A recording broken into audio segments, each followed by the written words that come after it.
Hello everybody. Welcome back to our little tarot corner. Allie from Tarot here with a very special guest. You've heard about him pretty much every video I posted, either indirectly or directly. The one, the only, Josh, my boyfriend. So, I would say that you are kind of a Star Trek nerd. A little bit. Yeah, we always pretty much have it playing in our house, whether it's Deep Space Nine or Star Trek Next Generation or Strange New Worlds or Discovery. So needless to say, he's a fan. And obviously I am a tarot nerd. So we decided to order a couple copies of the new Star Trek Next Generation Tarot.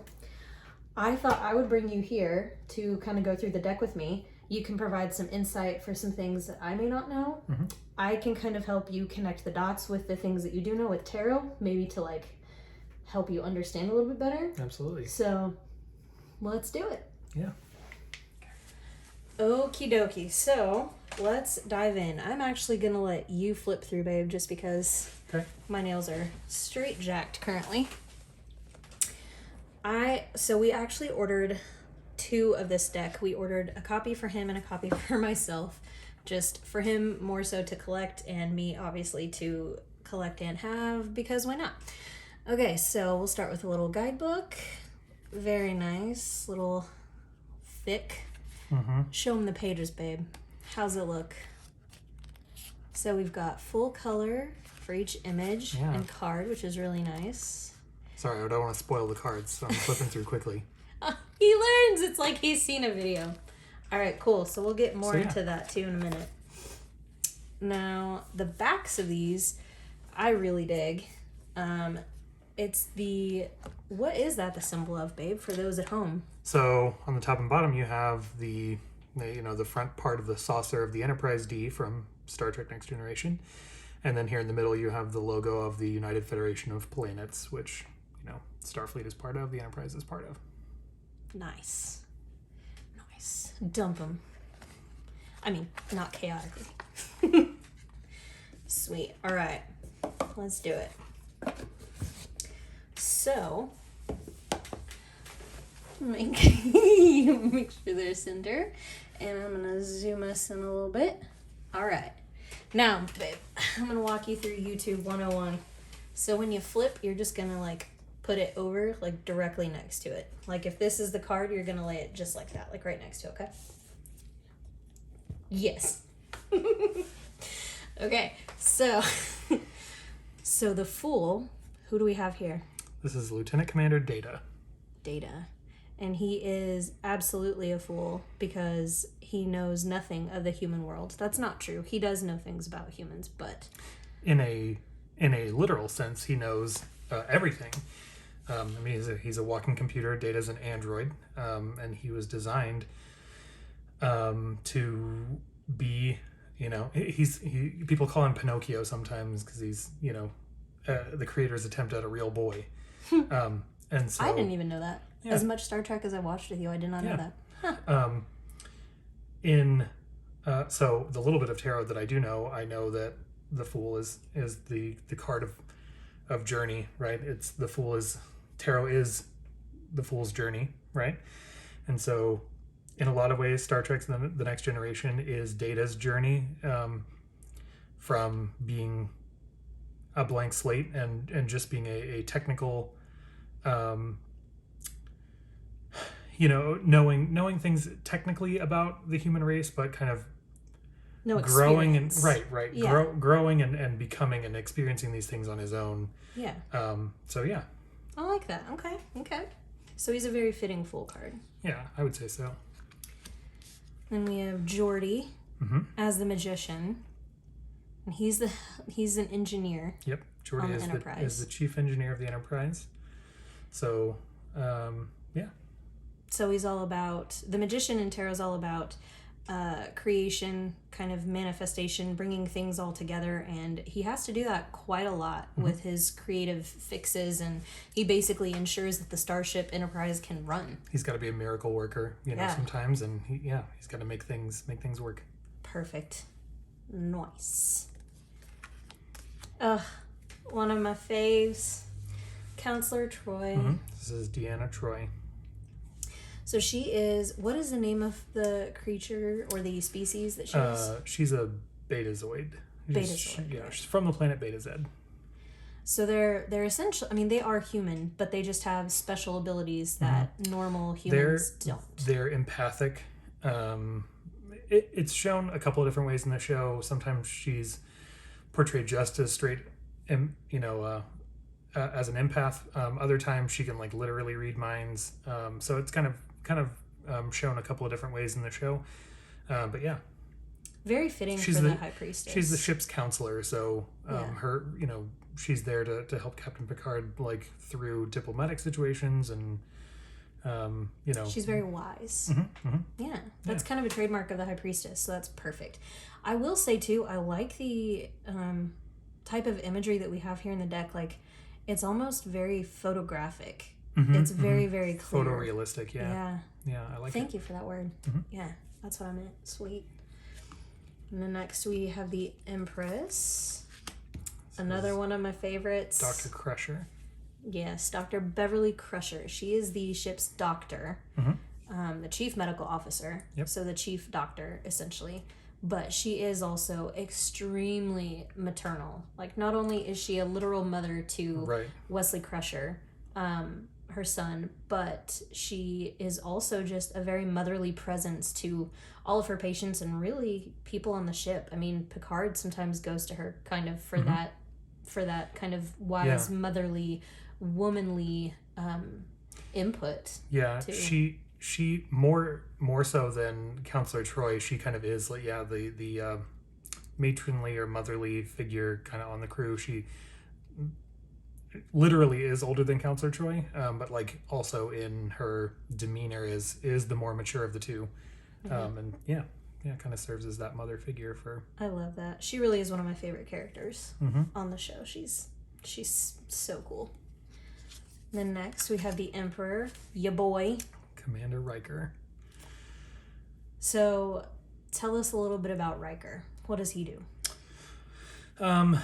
He's well, out at like real world, looking at Commander Riker, he is for Next Gen what Captain Kirk was for the original series. He's kind of the youthful adventurer type. He's the he is a leader in a lot of ways, but whereas Captain Picard is more of the like commander of the ship, Riker is more of the like he leads them on away teams. So kind of an explorer. Yeah, for sure. So. Yeah, for sure. But he still does have power. I mean, he is Picard's he's number one. He's the second. He's the second in command of the ship, and he leads the crew in like kind of the more boring stuff that we don't really see on the show, but I think is fascinating is like Commander Riker does the duty roster for the ship, and like he does crew evaluations and he does business. Yeah. I mean, when Picard's not around, when he has to take over, like there's lots of times where he does become, because anytime, just like any vice president, obviously they become in charge when the president is not available or unable to fulfill their duties. So Lieutenant Riker really does. Commander Riker. Why did I say he started as a lieutenant? Obviously, but yeah, I don't know. Whatever. Okay. Moving on. This is, why did I have you on here again? Right. To get those views. Exactly. By the way, if you do like this, if you want to see Josh come back on other videos, go ahead and like and subscribe to this video. Post a comment down below. Okay, in all my videos, I've never stated that ever. Really like that. I'm a YouTuber now. Okay. Hierophant. So this is Admiral Nechayev. She's kind of there are a few of them on the show, but like she's one of the big recurring like admirals who comes and gives the ship order, gives Captain Picard his orders. She's Captain Picard's boss in a lot of ways. She'll show up at the beginning of an episode and say, you guys are going to be doing this, for this episode, and gives them their mission and then leaves. So you can say that she kind of represents, because typically, I know you've seen in a lot of my decks, the Hierophant is like a religious figure or someone in the church, someone who is more about doctrine, or some people, when you're looking at the shadow meaning of the Hierophant, is more about dogma, and just kind of like, this is the way things are, this is what it is, this is tradition. So that's kind of fitting for an admiral. Yeah, I mean, there are times, she is definitely an authority figure, and there are times where, like maybe Captain Picard or, the Enterprise as a whole, like the right thing to do isn't the thing that is the rule. So she's got to be the one to make them follow the rules. Yeah, very much so a Hierophant. Yeah. Rules are stupid. Okay, next. Anarchy. I love this card. This was one of the previews that was up on Amazon. Like, as soon as we saw this deck, you actually sent it to me because it came across something on your social media. But this card was one of the preview images that has been on Amazon for the deck. And this is Chief O'Brien and his wife. I'm blanking on her name again. Keiko, right. I love them. From what I can tell you about the lovers and them and why I think they fit, I mean, you kind of understand what the lovers card means. Like, literal relationships. Yeah. And also kind of choice. Like, it kind of also represents making decisions, like, and becoming accountable for those decisions. Kind of this, not really the same as justice, more so like, okay, well, like, you're, yeah. Maybe, so that's like, kind of a summary of the lovers is romantic partners, partnerships, and decision making. Like, kind of being mindful of the consequences of actions and knowing that what you choose does, like, carry weight. Where justice your decisions have consequences for, like, a larger group, whereas the lovers, maybe it's more about how your actions directly affect another person. It can be. Yeah. Okay. So, I just love them. They're so cute. Now, Chief O'Brien is the transporter chief. Yeah. Yes. He operates the transporter. Beam me up, Scotty. Yeah. Yeah. Essentially. Word. I will say I've become a lot more versed in Star Trek since dating you. I never in my life watched a single episode. Yeah. And now, like, I have to say, with all the iterations, with all the variants and sub-series that Star Trek has come out with, Next Gen is by far my favorite too. Yeah, mine too. Chariot, obviously, don't need any introduction for this card. That, my friends, is the USS Enterprise. This is where, if I would not get demonetized or in trouble for copyright, I would play the Next Gen theme song. Yeah. But alas, I cannot. So obviously, the Chariot is about, like, forward momentum, willpower, and so their ship is perfect choice for that, I think. Not too much to say, although, again, I really like the artwork in this deck. I do too. It's very good. I think this is, like, a great tarot deck that might actually be functional for you. Yeah. So far. I love that. Nice. Trying to make sure these don't stick together. Lieutenant Wharf. Yeah, other boy. Yeah. Lieutenant Wharf is the chief security officer on the Enterprise. So, ergo, he's perfect for strength. He's also a Klingon. And they're very much all about warrior spirit. Sometimes to an insane level. Well, who is that for us to judge? It's his culture. But he's a very fitting choice for strength. Well, not even just the warrior culture, but also a culture of honor. Like, the Klingons, hold honor above all else. And so, it also kind of, to me, says not just physical strength, but also, like, strength of character and strength of strength of resolve and having morals and thoughts and personal beliefs and holding to them. That's literally a perfect summation of both meanings for the strength card. I love that. He's an ideal choice. Nice. Lots of these really work. Yeah. Like, very, very well. The Hermit. So this gentleman is who? This is Dr. Soong. This is the creator of Data, the android who we met in the Fool card. I don't know much about the Hermit card itself, but Dr. Soong appears in the show. When he appears in the show, he is a hermit. He's living on a planet by himself. Kind of a recluse. Yeah. He is also kind of in hiding to a degree. But he's very intelligent, like obviously extremely intelligent. And he kind of... So the Hermit is all about... it can be about literal isolation, like maybe becoming too isolated would be... is a shadow meaning for the Hermit, which is great. But it's kind of not relying on anybody else, like lighting your own path, going your own way, and not seeking opinion or validation or presence really of anybody outside. It's kind of standing on your own.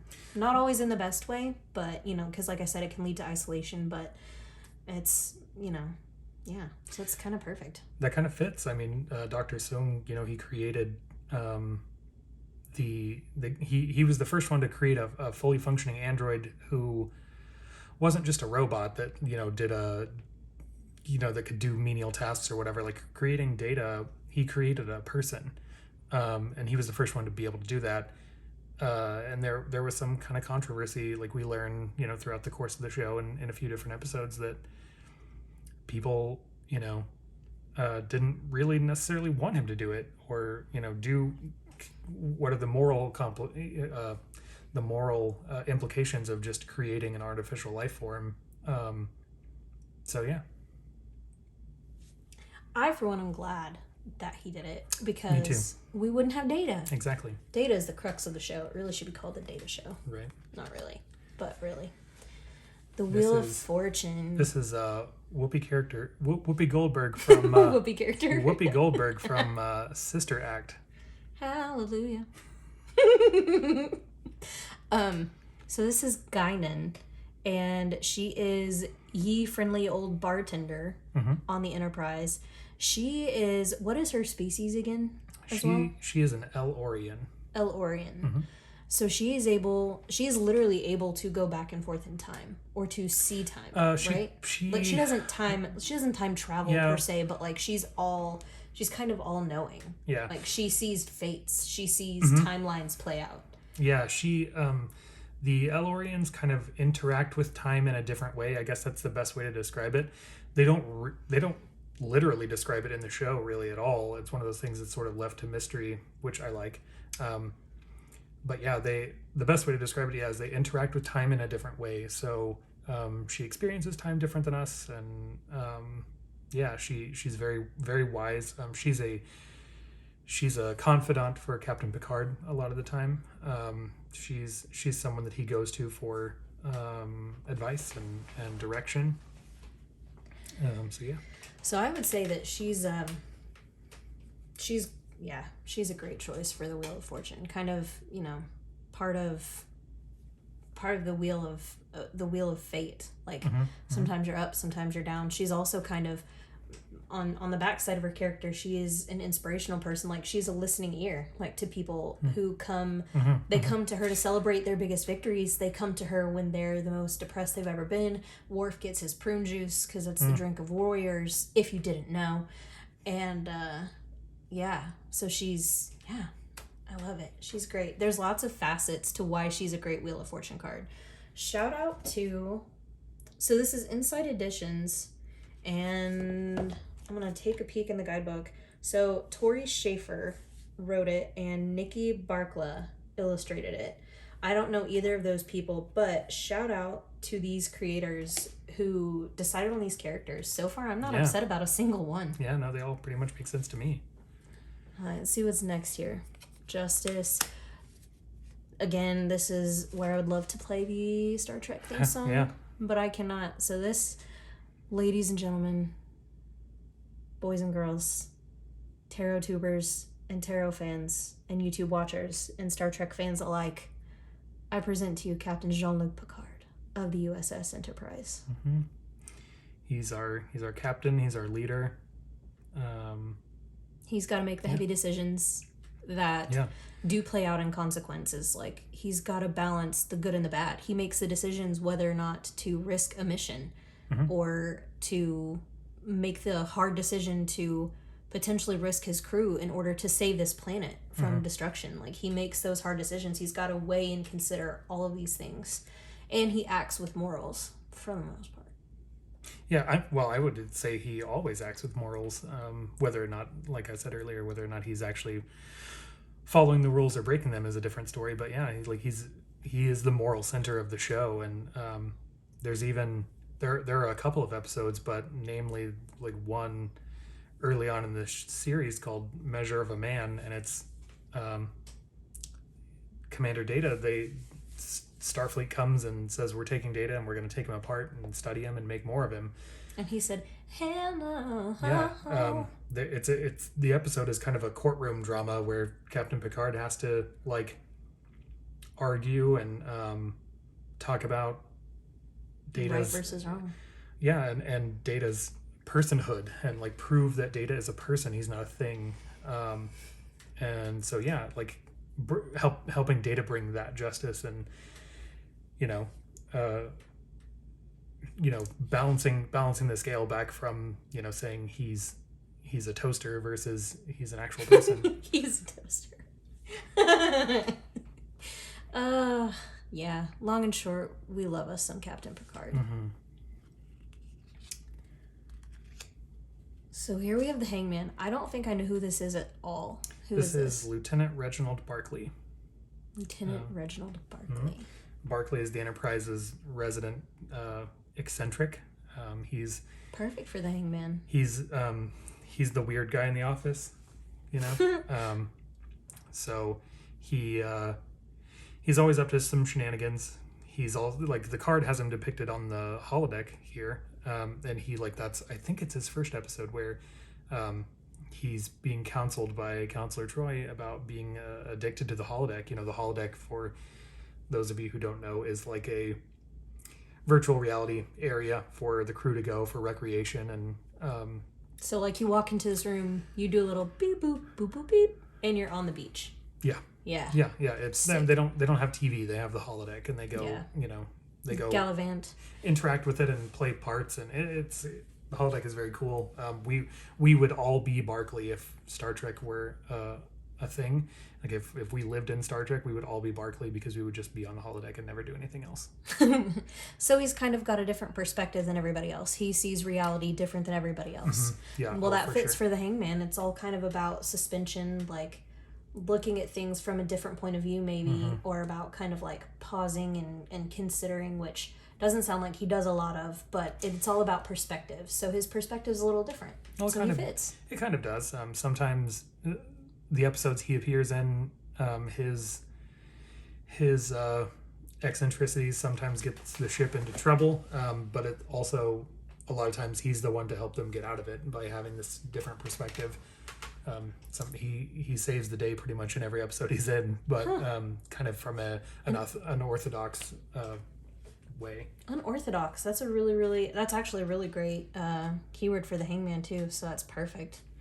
Next, we should have number 13, Death, my favorite card. Oh, Womp! I can't talk about this card. All right, give us the long and short. Don't murder our hearts. So this is Lieutenant Tasha Yar. And her, like, there's no other way to say it, but her, like, contribution to the show is that she died. Rip. Cue the bagpipes. She is one of my favorite characters in the show. Like, she's only in the first season of the show. And yeah, she, I shouldn't say her. Doesn't she sacrifice herself? No, in a weird way. She doesn't literally sacrifice herself. She kind of dies a pointless death, actually. They're on an away mission, and this little black blob monster is called Armus. And he's just like a being of like pure hatred, essentially. Me too. And yeah, he kills her. A second ago I said that her only contribution to the show is dying. That's really not true. She's one of the first people to really contribute to Data's journey of becoming more of a human. So something ends and something begins. Yeah, Data. Sort of. She and Data have a romantic encounter. Ooh. Toasters can't have romantic encounters. Oh, Data is fully functional. And so when she dies and the Enterprise crew is on the Windows 98 save screen in the holodeck, Perfect metaphor. Data has there's kind of a pre-recorded message of hers that she has for everyone in the crew, and Data keeps a memento of her that's, it's a little hologram of her that he keeps. It's one of his personal possessions. Aww. That actually plays into I know I'm talking more about Star Trek than Tarot now, but in that episode I was talking about with Captain Picard, where Data is proven to be a person. That's one of the things that is shown, that like he is human because he cares. Yeah, he has would a toaster. Does your toaster keep personal items? And the fact that Data wants to keep this thing of Tasha shows that what she meant to him, and how her death affected him. So that kind of ushered something new in for him. Oh, for like sure. That. Yeah. Well, yeah, and the death card is kind of like a catalyst for change. I mean, so is the Tower card in its own right, but the death is all about something ending so that something else can begin. Mm-hmm. It's kind of like closing one chapter to begin another. It's about endings, and a lot of times people are like terrified to get the death card when you're reading for them because they see death and they're like, oh my god, am I gonna die? So yeah, very poetic rip. I wish I had some bagpipes or the Titanic soundtrack. I wish I could. Yeah, I wish I could interject this music. Okay, next. I'm getting distracted. This is Ambassador Spock. Temperance, our other boy. We have like 6 boys in this deck. Like BOI boy. Yeah. Spock. So, explain to me why Spock is Temperance. So Temperance is all about balance. It's all about keeping things in. I don't want to make it sound like the Hangman, because it's really not, but it's about keeping things in perspective. Again, kind of like making sure you're keeping things balanced, bringing things together in a harmonious way. And for Spock, obviously, he's half human and and half Vulcan. Yeah. So he's half and half, and he has to reconcile those halves of him in different ways at different times. Sometimes he gets emotional and he's like, oh crap, like I should have shut that emotion off. Or sometimes, he's in an emotional, or he's in a place where he should show emotion, and he kind of wrestles with his emotions because he struggles with balancing having human emotion and operating as a more logical being. It's hard to kind of bring the two into balance, but he's constantly trying to balance himself. Yeah. So you also used the word harmony. Spock's appearance in the Next Generation is actually centered all around him wanting to bring the Vulcans and the Romulans together. Vulcans and the Romulans are like kind of sister species, essentially. The Romulans are from a group of Vulcans who left and wanted to not pursue logic, but they wanted to like be more in tune with their emotions. So the Vulcans and the Romulans are like divergent, I guess is the word I'm looking for, divergent species. And his appearance in Next Generation, the episode is called Unification. And it's all about bringing, he's wanting to bring the Vulcans and the Romulans together to make them one again. Bringing logic and emotion in sync. Yeah. Love that. He's a perfect Temperance card. Also, nice. Leonard Nimoy. Yeah. Fantastic choice. I love that. This bitch. No, I'm just kidding. Okay, so explain who this is, because this obviously is not Commander Data. No, this is his evil twin. This is Data's brother, Lore. So he was created by the same creator as Data, right? He created the two of them. He actually created Lore first, before Data. And Lore has so Data obviously as an android doesn't have any emotions. Lore does. He has like a program that gives him emotions, and he like doesn't really do good things. He's very much He's a devil. Bad guy. Pretty much, yeah. Duh. Do do do do do do do. Okay. Yeah. Great choice for the devil. He's the devil's kind of all about what feels good, the easy way out. You can argue like malevolence, things like that, like the things in your life that are kind of darker or yeah. So nice. He's a perfect devil card. The Tower. Okay, so I know that this being is a Borg, which the Borg is a civilization that they're basically artificial intelligence, and they work by assimilating people into it, kind of like an amoeba. Think an amoeba, or they're really a parasite, honestly. They're like an evil parasite organization, essentially, is what the Borg is. Essentially. To sum it up quickly. So yeah, to sum it up quickly, the Borg basically are they're a species who strives for perfection, but like by any means necessary. So the way that they become perfect is by consuming, and like so this person here specifically is the Borg don't have names. They have designations, so like they have numbers, and those Star Trek fans out there will know 7 of 9. She's like the one like Borg we know as a character. She's a good one. But this Borg here, there's an episode where there's a crashed Borg ship, and they get disconnected from like the hive mind of the rest of the Borg.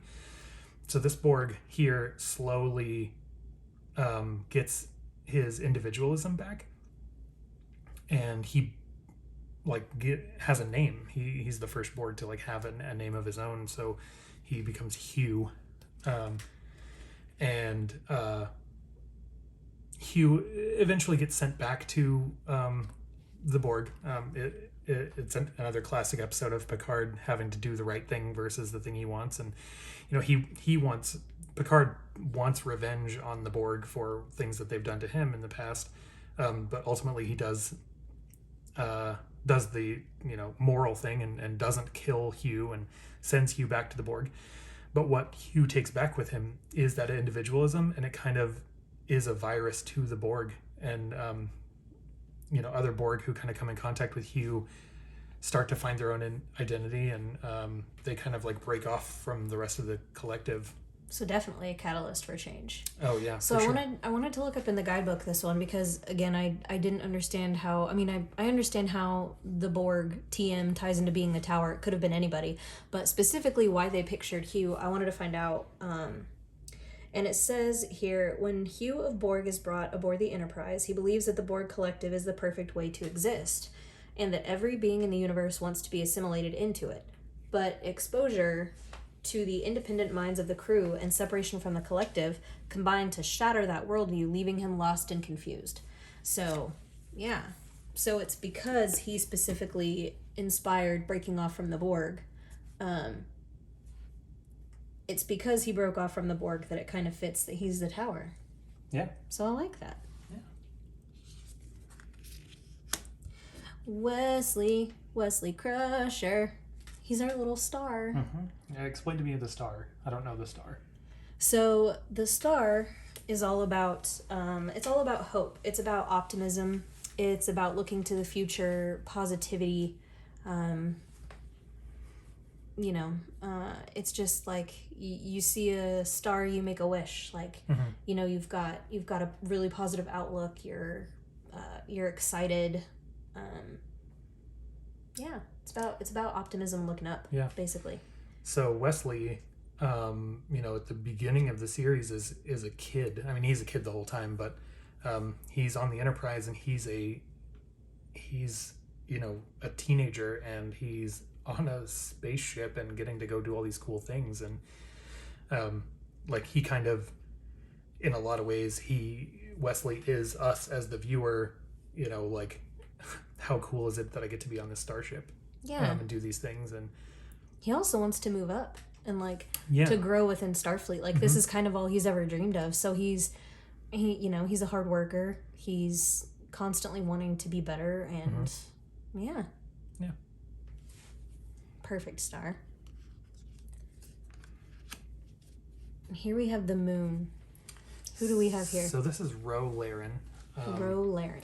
Yeah, Ensign Ro is she's a Bajoran. It's her species. You can see her nose is a little different if you want to hold it up a little bit for our friends.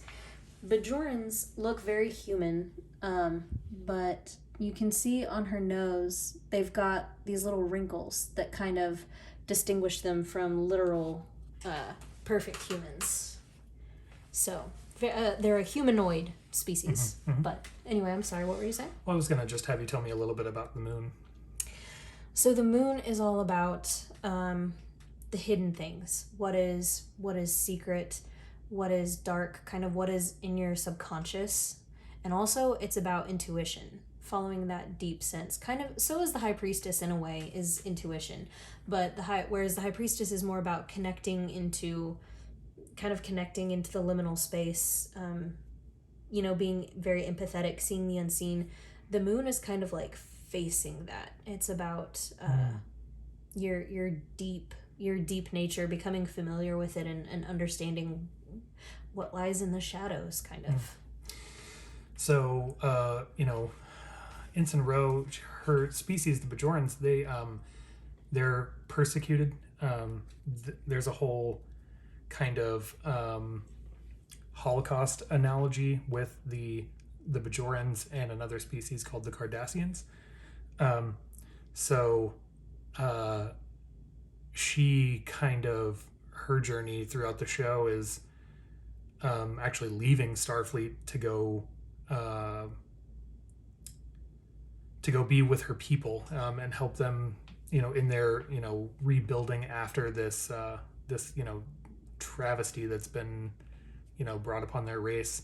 She kind of goes back and leaves Starfleet and to be with her people and kind of help them through this. So I don't know, she sort of, I guess to speak to the card's meaning, she follows her intuition and follows the empathy that she has for her people rather than staying in Starfleet. Yeah, and one special keyword, because again I peeked into the book to kind of see as you were talking how she ties in, and this specific card talks about so the moon offers both intuition and illusion as it hangs brightly in the night sky.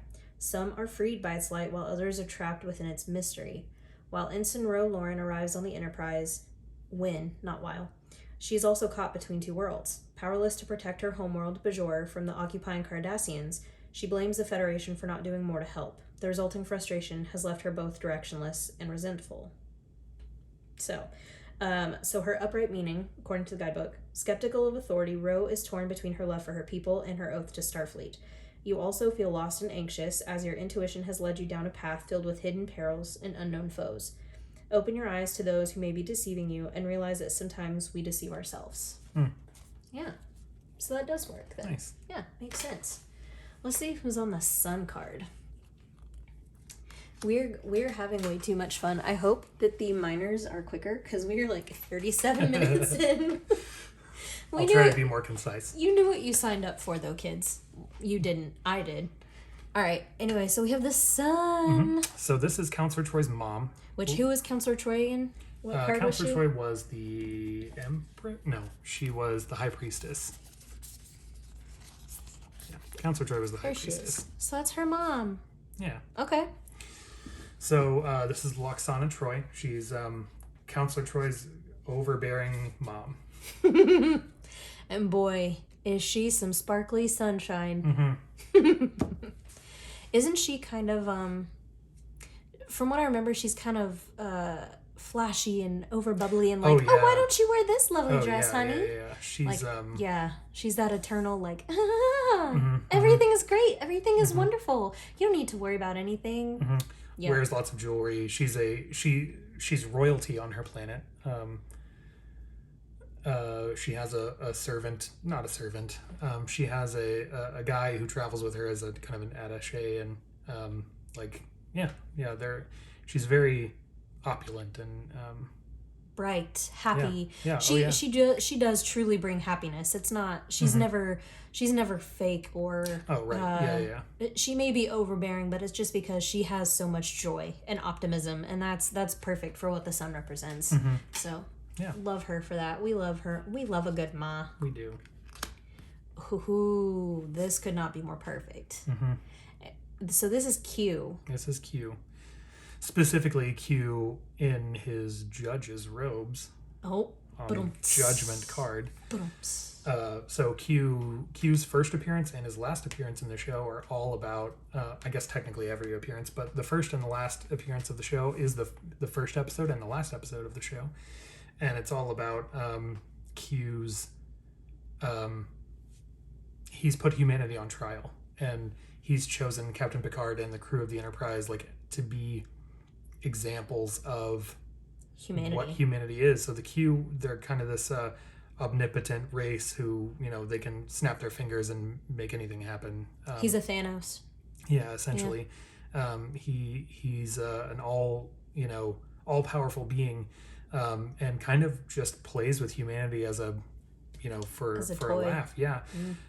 There are times where we kind of get the impression that he's kind of got his thumb on the scale a little bit, and he wants to actually help.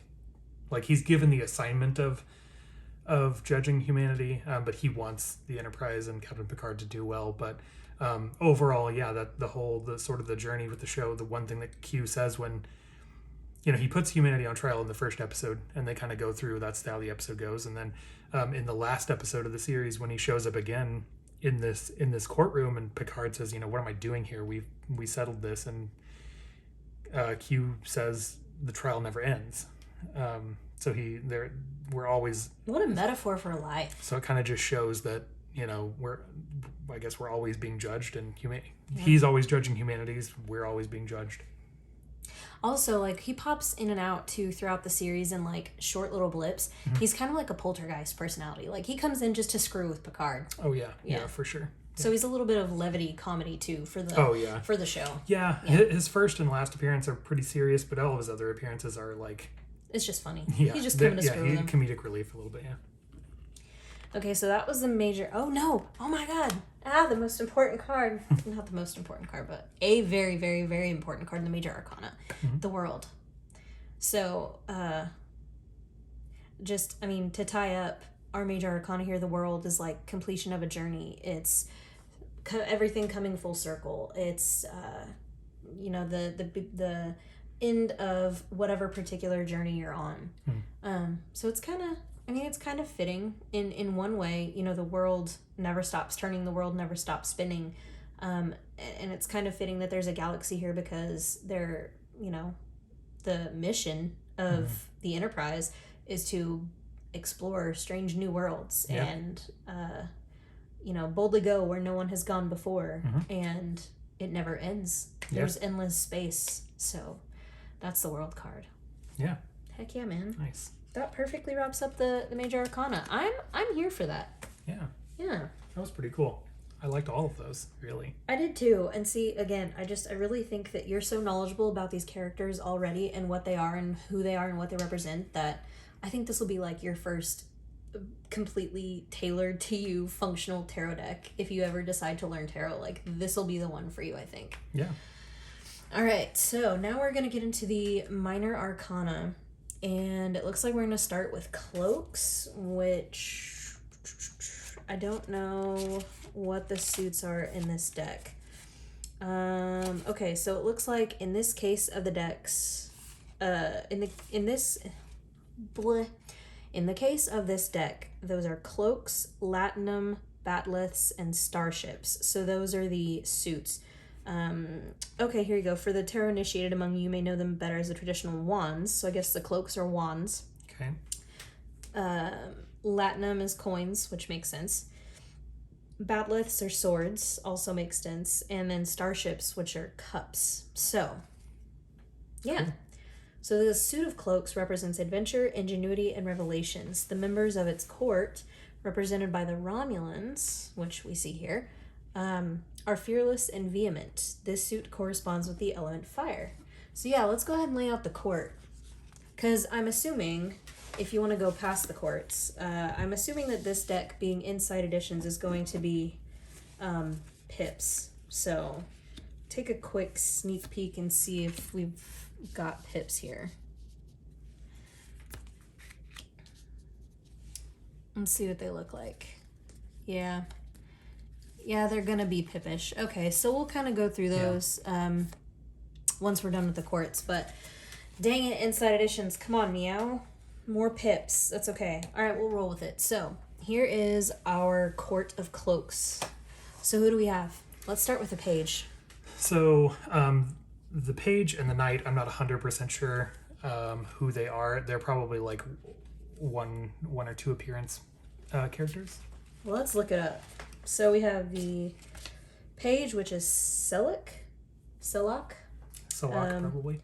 So the Page of Cloaks is eager to take on any challenge and fully dedicated to whatever cause she has devoted herself to. She will inspire others to join her and share in her great passion. Still, she would benefit greatly from listening to the wisdom of others. So, yeah. Okay. So she's a passionate little Romulan. Wait. Yeah. Romulan. Yeah. Okay. I confuse my Romulans and my Klingons all the time. I shouldn't, but I do. 3 years in to dating, and I still get confused. It's okay. It's fine. All right. And then we have our Knight of Cloaks, which is Torith, which the Knight of Cloaks is fiercely loyal to whatever cause she pledges herself to. Always ready for battle, she trusts her instincts and will act on them without hesitation. Her confidence is matched only by her fearlessness, for better or for worse. And that's definitely, that's definitely traditional Knight of Wands energy for you. The Knight of Wands is all about, like, I'm going to go for it. I got my fire. I'm going to bowl you down if you get in my way. Yeah. I really don't care. Like, what I want is what I want, and I want it, so I'm going for it. Nice. So it fits. And then who are the king and queen? Because you recognize them, right? Yep. So the queen, so who we got? The queen is Sela. Without going super duper into depth, Tasha from the Death card. This is her daughter. There's kind of some time travel shenanigans where Tasha gets sent back in time and ends up, having a child against her will, maybe, by the Romulans. And Sela is the product of that, and Sela kind of becomes evil. And yikes. Yeah, she like is part of the Romulans and sees humans as weak and that kind of thing. Dang. Mm-hmm. So I'm gonna read the book for this one because it's interesting. So, but I'm glad to have that background information on this character for sure. So the Queen of Cloaks inspires those around her and nurtures her environment. She will always strive to aid those under her care and is generous with her time and energy. When the path ahead seems too difficult to continue on, she will offer respite. But definitely the reverse meaning in the book draws on that you were just talking about, I think, because the queen has grown cold and apathetic. She hides her true feelings and has no care for others. Her apathy may be the result of a betrayal or a disagreement. Is there a way to decloak her warbirds, or will her true feelings remain hidden? So that's the dark side of the Queen of Wands, which Queen of Wands is always my favorite character in the deck. It is my significator card. Whenever I pull that, I look to that as representing me. So nice. That's cool. And then who do we have as the king here? The king is Tomalak. Tomalak is kind of, he's the Picard of the Romulans. He's sort of Captain Picard's counterpart. He's just as Picard is good, he is bad. Yeah, pretty much. And got it. Yeah, he's kind of sort of commander of their flagship, maybe, in a way. And when we run into the Romulans, odds are it's going to be Tomalak. Okay. In the show. Yeah, so he's the leader of the bad guys. That makes sense because you got to lead. You got to fire that wand up and go for it. Whether or not that's a good or bad cause, that's up to you. All right, and then let's take a quick peek at the rest of the suit. So because they're pips, we won't spend much time on them, but it looks like we just have some Romulan ships, kind of. Romulan warbirds. Warbirds, I'm so sorry. It looks like they kind of are warping into place. Like they're all appearing together in battle. You know those scenes where they all just kind of like, and they all just kind of like continuously warp in and all of a sudden going from none to like 12. Yeah. Well, that was cool. I like them. All right, what suit is next? So next we have Latinum. So these are the pentacles. Pentacles, all about the money. Latinum is a form of currency in Star Trek. So I know what race these folks are. These are the Ferengi. Well, she's not Ferengi, but the other characters are Ferengi, and they're definitely money mongers. Mm-hmm. Definitely salespeople. Yeah, they are,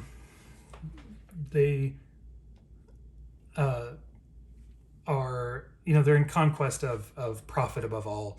They govern themselves by a collection of things called the rules of acquisition. So there's like a running gag in Deep Space Nine more than Next Gen, where there's a rule of acquisition that explains kind of every circumstance that one could see themselves running into. So yeah, the Page and the Knight are a couple of characters who appear a couple of times, a couple of characters who each appear once, and they're like, they've got nefarious reasons for why they're doing what they're doing. Okay. So yeah, it looks like the Page is Dr. Rhaegar. Mm-hmm. Rhaegar. And then the Knight is Goss? Yeah. Okay. So the Page may be a novice, but that experience is more than made up for by his authenticity and enthusiasm. A rising star in his field, he is destined for great feats. He will inspire others in their own endeavors and aid their pursuits however he can. Whether or not that's nefariously. Again, that's kind of the battle of the Ferengi. And then for the Knight, for Goss, the Knight is an industrious Ferengi with principled honesty. He follows with absolute loyalty, though he is unable to successfully lead others. While he may be stubborn about how he provides his aid, his assistance is always dependable. Would you agree with that character assessment? Of both of these, really? Yeah. Yeah? Yeah. Okay. The Queen is not a Ferengi, but this is Vash. She's kind of a treasure hunter, archaeologist type, and she, like, her first appearance, she kind of befriends Captain Picard while he's on vacation and ropes him into doing this archaeological dig because Captain Picard is super into archaeology and history and stuff. But her reasoning behind it is that she wants to steal and sell the thing.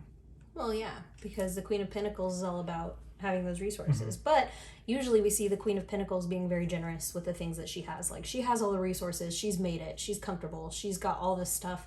She's generous with her time and her resources. Like, a perfect metaphor for the Queen of Pentacles, in my opinion, is like a mom in a kitchen cooking. Like, not Empress mom, but like a caregiver. Again, that sounds Empress, but it's really not. Like, it's giving from what she has. Okay, think of it as a female sous chef in a restaurant. Yeah. Like, she's got the ingredients, she's got the food, she's got more than she needs. She's going to share with others. Is kind of how the Queen of Pentacles is. Cool. Okay, that works. The king is Damon Bach. He is another rival of Picard's, kind of like with Tomlok in the last suit. He's the king of the Ferengi, right? He's just another captain of a Ferengi ship. His ship and Captain Picard's old ship before the Enterprise got into a big battle, and Picard blew up his ship, and he kind of comes back for revenge in one of the early episodes of the show. So yeah, he's kind of got a bone to pick with Picard the whole series. Okay, cool. Altogether, pretty good court, I'd say then. So let's see how these stack up. Mm-hmm. They stack up. These are bars of platinum. Each card is just a stack up to 10. So yeah, so if you're using this tarot deck, and if it's your first tarot deck, learning the minors, learning the difference between the Two of Pentacles versus the Four of Pentacles, or the Two of Latinum versus the Four of Latinum, that'll be a learning curve with this deck. But other than that, like, the people you've got down. So. Mm-hmm. All right, next we have the Batliths, what is a Batlith, honey? A bat'leth is a sword. It's a sword. Used by the Klingons.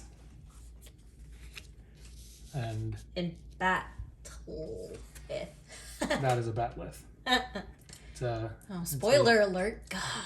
It's a sword.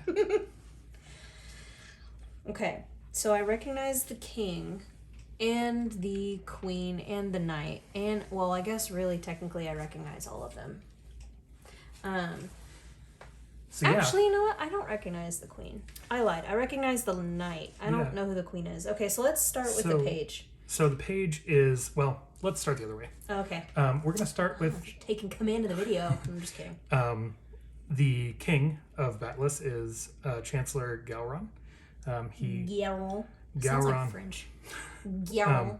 That's not to be. I'm sorry. This is a that war was crime. Not...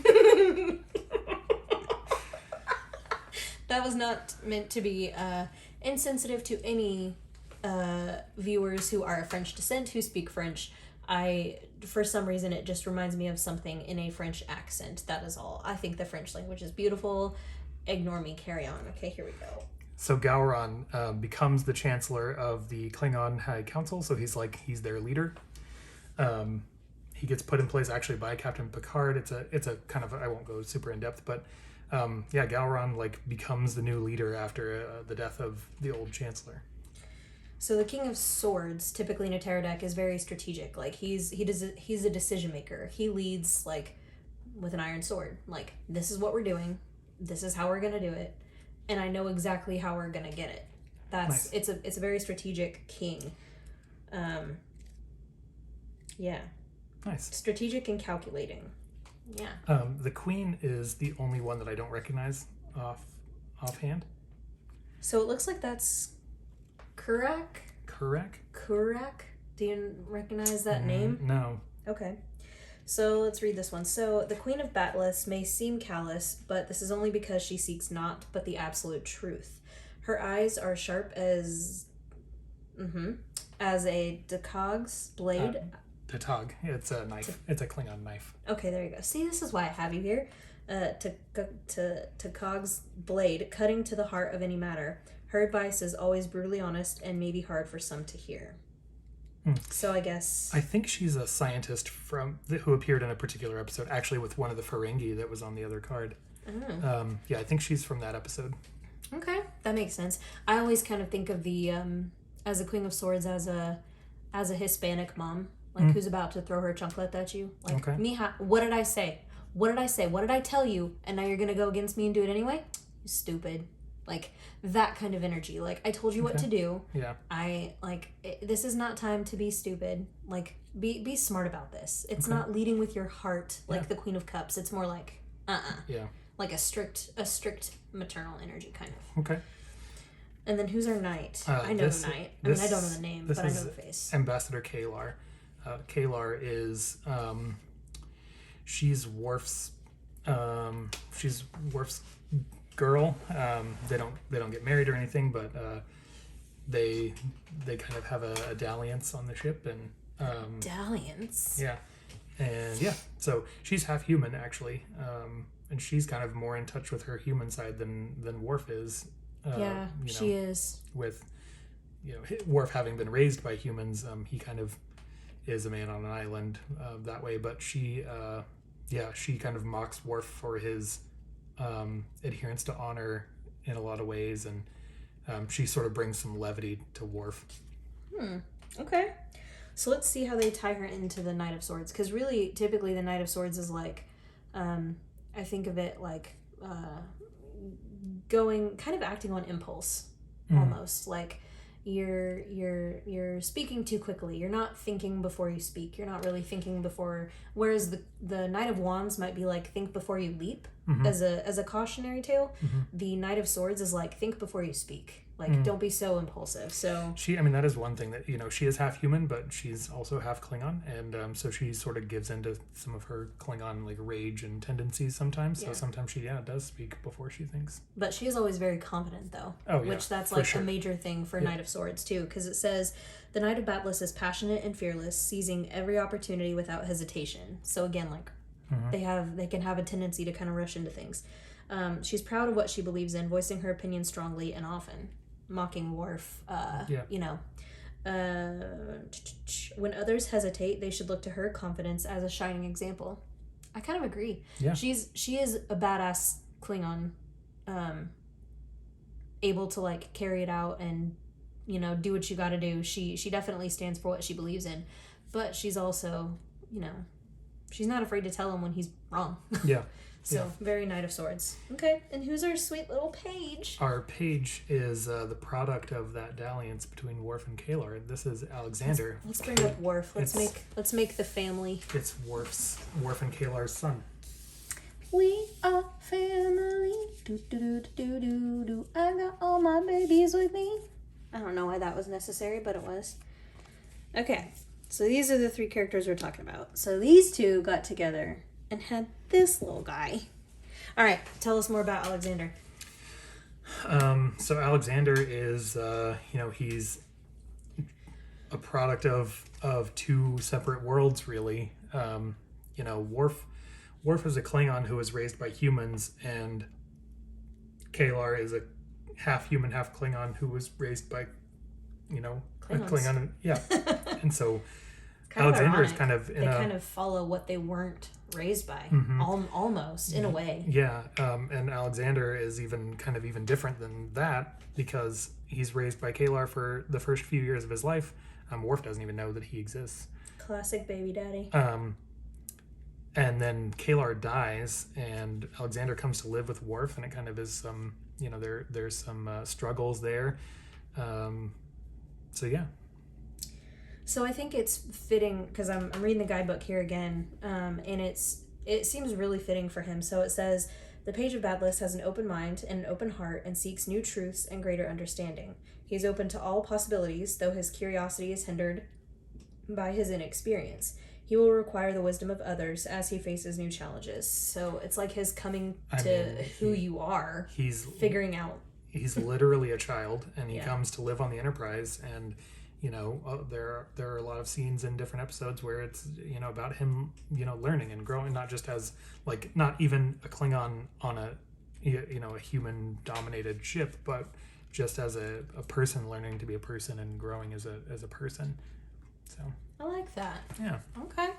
Now let's see the Badless not all together, but take a look at the Badless. So again, it's more pippish, and I would go into what the 1, the 2, the 3, the 4 of each suit mean, but we would be here for a long time. But I like how it's red. Very fitting for Klingons, because obviously. So the Batleth, again, is the chosen weapon of the Klingons, and it's kind of their war weapon. Mm-hmm.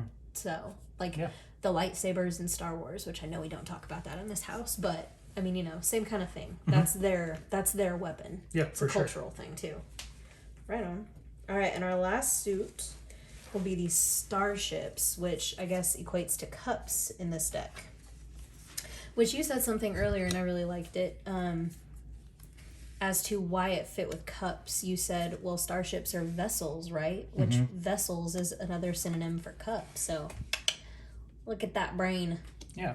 Okay, so here's our suit, our court rather, for the suit of starships. So who are we looking at here? So the page of starships is Lal. Lal is an android created by Data. So she's Data's daughter. Say that 5 times fast. Data's daughter? Yeah. Data's daughter, Data's daughter, Data's daughter. Oh, okay. Show off. So, Data builds Lal and kind of allows her to choose her appearance and choose her gender, and kind of helps her. He all in one episode. We kind of see Lal's journey of birth to becoming a person and learning, and then at the end of the episode, spoilers, she dies. She does. It's very sad. Yeah. It's almost, she's such a perfect page of starships, page of cups here, because Data kind of wants to instill in her everything that isn't in him. he raises her very much so to be very human and compassionate and to see the world more than an android typically would, because like you said, even though they're all knowing, like they're not human. They don't have emotion. Like Data is a character who he he's another piece of levity for the show overall, because he just tries to like make jokes that he hears from on the holodeck. Where's the time period he likes to go? Isn't it like a 1920s comedy club where they're all like they're all on the show, and he's like, let me tell you, boys, like in an episode he tries to learn about humor by just emulating a comedian. So but he definitely tries to raise her more so as a human, as someone who understands empathy and emotion. So she's perfect for the page. Okay, who's our knight? So the knight is Nella Darren. She's a science officer on the ship. And in her one appearance, she has a relationship with Captain Picard. And they kind of try their hand at dating, and it kind of, it goes well, doesn't go well. Ultimately, Captain Picard has to send her on a mission, and she doesn't make it. Dang. 2 deaths in 1 court. So it says here, the Knight of Starships is a giving soul who freely shares her affection. She often helps others better understand their newly blossoming emotions. This card may also indicate a new romance or a newly received heartfelt message. Be prepared to take action. So the Knight of Cups is, to me, he's like, he's very much so a charmer. Very much like a knight in shining armor who wants to come sweep you off your feet and is like very romantic and charming. In a lot of ways she does that for Captain Picard. Yeah. And obviously a thing running all through the suit of cups, or the suit of starships in this deck, it is emotion, like cups and water. That's the suit of emotion and feelings. So nice. Okay, who's the queen? This is Nurse Alyssa Ogawa. She's like the head nurse on the ship, and she's Dr. Crusher's right hand in a lot of ways. The right hand, who my go-to. Yeah, she also she's a minor character, but in her recurring appearances, there's like a whole plot with her having a boyfriend, and then they end up getting married, and they end up having a baby. I think she's pregnant at the end of the series. I don't know that she actually ends up having the baby on the show. But yeah. So a nurse, so perfect person for the Queen of Cups. Says here, she will always place the needs of others before her own. She seeks to inspire creative endeavors, and her nurturing spirit provides many with strength. Her guidance is always led by her intuition and filled with great insight. So this is like the mother who will bring you in and console you. She's very nurturing, very comforting, very loving. Again, this kind of, like, you could argue that Dr. Crusher could be in both places, but she is better served, I think, as an Empress, being part of the bridge crew, being an officer, being in the major Arcana as opposed to a minor. So it makes sense that we don't see her again here, but her nurse and her right hand is the perfect person for this spot. Makes sense. Okay, who's our king? Last court card. The king of starships is Ambassador Sarek. Ambassador Sarek is the father of Spock. And so as the father of Spock, he is his Vulcan half. He is his... Yep. Okay, so, yeah. However, I don't know how this plays into the card. In Sarek's appearance on Next Generation, it's at the end of his life, and he kind of is... He essentially has Vulcan Alzheimer's. He not necessarily forgetful, but he's losing control of his... he's losing control of the control he has on his emotions. So he's losing control of control. Yes, he's becoming more emotional. He's getting more in touch with his emotions and sort of like lashing out at people or being sad or it's difficult. And Captain Picard is there with him kind of in his final moments and is able to do a mind meld with Sarek and kind of take on some of his memories. Which a mind meld For those people who don't know, what's a quick summary of a mind meld? A mind meld is a Vulcan, connection of two minds, and it's a way for two people to kind of it's a very intimate thing. Two people to like join their minds, and it joins you. You join in every way possible. Like your two minds are together. So it's as if you've experienced what the other person experienced. Yeah. It's Their as emotions, if their memories, you've lived their life. Yeah. Mm-hmm. Yeah. And does it go like once you've mind melded with someone? Oh, that's with you. Forever. Yep. So even when the physical ceremony of the mind meld is done, even when you break the connection, you never lose what you gained through the mind meld. I think that there are probably ways for it to be done on a smaller scale, but it specifically with the time that Captain Picard and Sarek mind meld, it's full on. Yeah. Well, it is kind of actually perfect because the King of Cups is someone who is very in touch with their emotions but able to control it. So kind of like we see Sarek here, and he is like it. I mean, it seems to me in this picture like this is a time of his life where he's kind of at his prime. Yeah. So he is able to rein in those emotions. Like he understands them. He maybe even feels them because of his partner being human, but he has control. He has that logic. So it's like being able to see the ocean and go, I know that the ocean's right there. It's great. I could go for a swim, but I'm not going to. So, yeah. Nice. That's a great court too. All right, so let's take a look at this last suit of miners, and then we will wrap it up. So we just have the Enterprise here, and each card kind of has a different perspective with additional Enterprises on it. I do wish that there were different ships, like different kind of styles of ships, but we have our Enterprise here, and so there we go. So that is the complete deck, my friends. That is the Star Trek Next Generation Tarot deck by Insight Editions. Specifically, as I mentioned, by Tori Schaefer and Nikki Barclay. I don't even know if I'm in frame. There we go. And again, our guidebook here. The one thing I will say, doesn't necessarily detail, like it gives you the name of the person, but it doesn't necessarily tell you what they do or like where they factor in. So I'm glad I had you. You have to watch the show then. And you should. It's a wise investment of your time, if I do say so myself. There's only 178 episodes. Get started, people. Yeah. Anyway, so overall, as the Star Trek fan you are, how do you feel about this deck? I really like it. I joke about those of you who aren't familiar to go watch the show, but it actually did, like some of those episodes that are referenced in different cards made me want to go watch those episodes. So, as a Star Trek fan and as a, someone who knows a little bit about tarot. Do you feel like they did you justice? I think so, yeah. Yeah? Yeah. Nice. Yeah, I like it. I like it a lot. Let's get the whole deck real quick and kind of do a pretty fan out like you've seen me do to end. Or you want me to? I can risk it. Okay, here we go. Don't judge my nails, friends.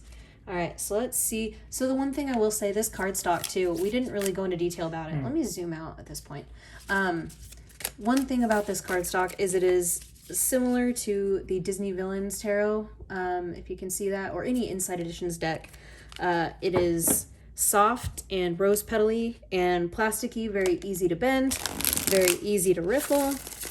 However, it does kind of clump on you, but that doesn't bother me because, again, I'm more riffle anyway. So I don't know how well it'll fan, but we're going to try, dang it. So let's see. No, womp. Womp womp. That's okay. Anyway, thank you, babe, for being with me. Yeah, I had a lot of fun.